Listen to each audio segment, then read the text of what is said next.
Salib Kristen adalah simbol universal dari iman Kristen dan memiliki banyak sekali varian yang disebabkan oleh perbedaan tujuan, budaya dan peradaban yang memaknai salib secara berbeda. Meskipun demikian, semua varian salib Kristen pada akhirnya akan selalu merujuk pada satu salib, yaitu salib Yesus sebagai titik pusat dari kekristenan. Sekarang kita lanjutkan bagian kedua dari variasi salib Kristen yang digunakan secara luas. 22. Salib Santo Yakobus. Salib Santo Yakobus berbentuk salib Ficci dipadukan dengan salib Fleury atau salib Molin. Versi yang paling umum adalah salib merah menyerupai pedang dengan gagang dan lengan berbentuk fleur de lis. Salib ini dinamai menurut nama Santo Yakobus Agung dan digunakan di seluruh Spanyol dan Portugal. Salib Santo Yakobus merupakan simbol perlindungan Tuhan dan populer di kalangan peziarah yang berjalan di Jalan Santo Yakobus. 23. Salib Pate. Salib Pate merupakan simbol salib dengan lengan yang melebar ke arah ujung. Secara umum salib ini melambangkan banyak ordo kesatria Kristen selama berabad-abad, terutama di abad pertengahan. Salib Pate masih mewakili berbagai ikonologi yang menggambarkan tatanan atau masyarakat militer, sebuah elemen identifikasi kesatria. 24. Salib Molin. Salib Molin memiliki lengan yang semua ujungnya terbelah menyerupai penjepit besi pada batu gilingan.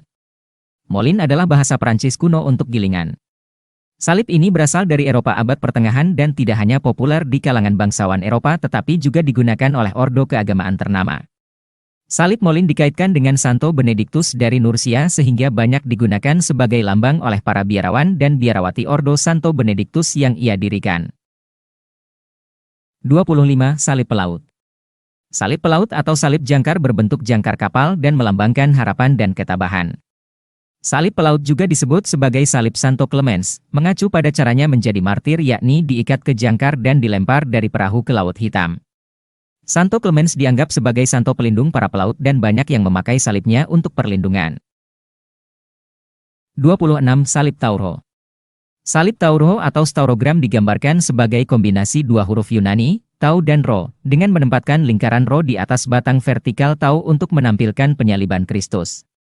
Tau dan Rho pertama kali digunakan untuk menyingkat kata Stauros, dari kata Yunani yang artinya salib, dan dipandang sebagai salah satu kristogram paling awal yang digunakan dalam manuskrip kekristenan awal. 27. Salib Iotaki. Salib Iotaki dibentuk dengan menumpangkan huruf Yunani, iota, pada huruf Yunani, ki. Penjelasannya terkadang disederhanakan menjadi in Christo atau dalam Kristus, tetapi penafsiran yang umum adalah iota merupakan huruf pertama dari kata Yesus atau Yesus, dan ki adalah huruf pertama dari Kristos atau Kristus. Kombinasi iotaki ini kemudian menjadi sandi bagi kata Yesus Kristus. 28. Salib Tetramorf. Salib tetramorf adalah desain salib unik yang menggambarkan 4 makhluk berbeda yang masing-masing melambangkan aspek berbeda dari Kristus seperti yang terlihat dalam 4 Injil Perjanjian Baru. Salib tetramorf berbentuk salib dengan 4 simbol Injil di sudutnya, yaitu manusia bersayap atau malaikat, Matius, singa bersayap, Markus, lembu bersayap, Lukas, dan elang, Yohanes. Simbolisme Kristen yang menggunakan fitur tetramorf sudah ada sejak gereja Kristen mula-mula dan bermula pada budaya Timur Tengah dan Mediterania sebelumnya. 29. Salib Botoni. Salib Botoni mempertahankan bentuk salib normal, hanya saja setiap ujung lengannya memiliki desain yang mirip dengan 3 daun atau trefoil yang melambangkan Allah Tritunggal. Salib Botoni diperkirakan berasal dari arsitektur gotik dan banyak digunakan dalam seni Kristen dan untuk dekorasi gerejawi. 30. Salib Gammadion. Salib Gammadion adalah salib yang dibentuk oleh 4 huruf kapital Yunani yaitu gamma. Gamma merupakan huruf ketiga alfabet Yunani yang dalam konteks Kristen, 3, adalah pengingat akan Tritunggal, dan setiap gamma melambangkan salah satu dari 4 Injil yang memancar dari salib Yunani di tengah yang melambangkan Kristus. Asal-muasal salib gamma sangatlah kompleks dan tidak dapat diketahui secara pasti. 31.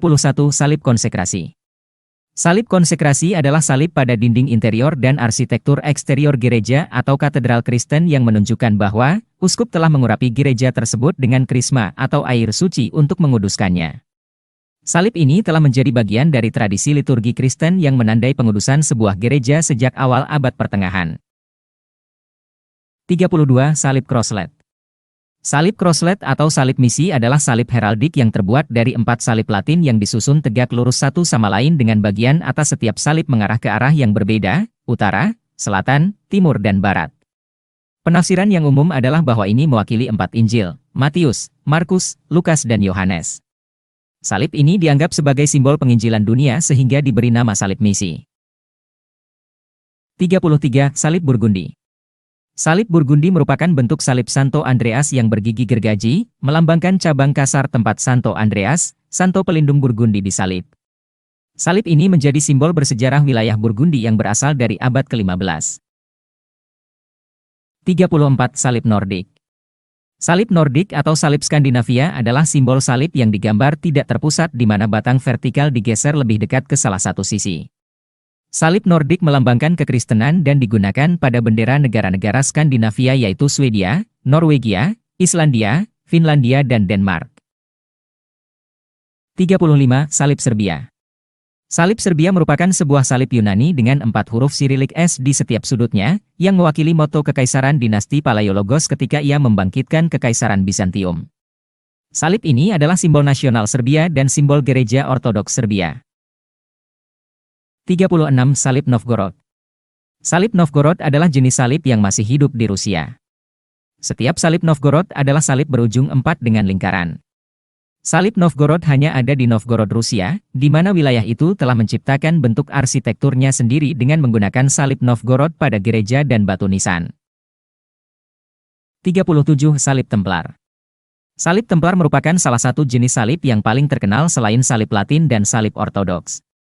Ksatria Templar menggunakan salib Templar selama perang salib mereka sebagai simbol kemartiran. Para Templar menggunakan salib Templar yang seragam dengan banyak varian salib lainnya namun warnanya selalu merah. 38. Salib Santo Georgius.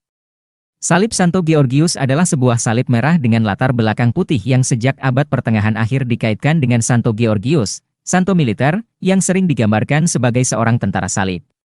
Salib ini terdapat pada bendera Inggris dan Georgia. 39. Salib Santo Gilbertus. Sebuah salib biasanya ditampilkan tegak seperti ketika digunakan untuk penyaliban. Berbeda dengan salib Santo Gilbertus atau salib portate, karena salib ini dipikul secara diagonal, sama seperti saat korban memikul salib di bahunya saat ia menyeretnya di tanah menuju tempat penyaliban. Salib portate mengingatkan kita pada salib yang dipikul Yesus sebelum penyalibannya dan bahwa salib apapun yang kita pikul atas namanya tidak ada artinya dibandingkan penderitaannya. 40. Salib Grapevine. Salib Grapevine atau salib Santa Nino dapat dikenali dari lengan horizontalnya yang sedikit terkulai.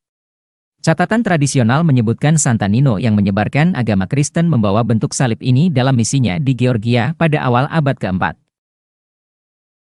41. Salib Santo Julian. Salib Santo Julian merupakan sebuah salib dengan tambahan salib di masing-masing lengan seperti salib crosslet, tapi posisi salib berubah menjadi bentuk saltir. Salib Santo Julian adalah simbol bahwa selalu ada harapan meski segala sesuatunya tampaknya telah hilang. 42. Salib Santo Thomas. Salib Santo Thomas merupakan simbol kuno yang dikaitkan dengan Rasul Thomas yang dipercaya melakukan penginjilan sampai ke India pada abad pertama Masehi. Simbol salib ini digunakan oleh umat Kristen Santo Thomas di India.